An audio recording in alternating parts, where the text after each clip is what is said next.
যুক্তরাষ্ট্রের ইলিনয় রাজ্যের একটি সুপার শপ থেকে প্রায় 1,10,000 টাকার পণ্য চুরির ঘটনায় গ্রেপ্তার হন এক ভারতীয় নারী।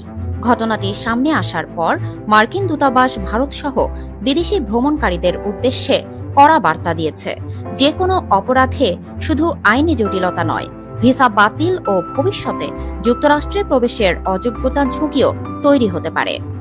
গত 1 মে ইলিনয়ের এক সুপার শপে ওই নারী 7 ঘন্টারও বেশি সময় কাটান।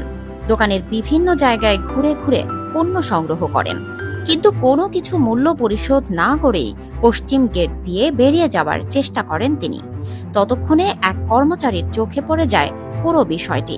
তিনি ওই নারীকে চ্যালেঞ্জ করলে বিষয়টি সামনে আসে। দ্রুত ঘটনাস্থলে আসে পুলিশ এবং বডিক্যাম ফুটেজে ধরা পড়ে পুরো দৃশ্য।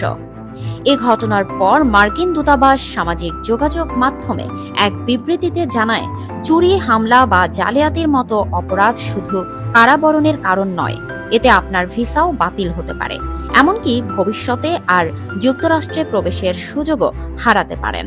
ইউএস কোড অনুযায়ী এই ধরনের অপরাধে দোষী প্রমাণিত হলে তা ভবিষ্যতের ভিসা আবেদন, স্টুডেন্ট ভিসা, এমনকি গ্রিন কার্ড বা নাগরিকত্বের ক্ষেত্রেও নেতিবাচক প্রভাব ফেলতে পারে।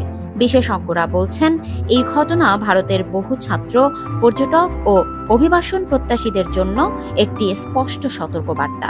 বিদেশে আইন ভাঙার ঘটনা শুধু ব্যক্তির নয়, একটি দেশের ভাবমূর্তিতেও প্রভাব ফেলে।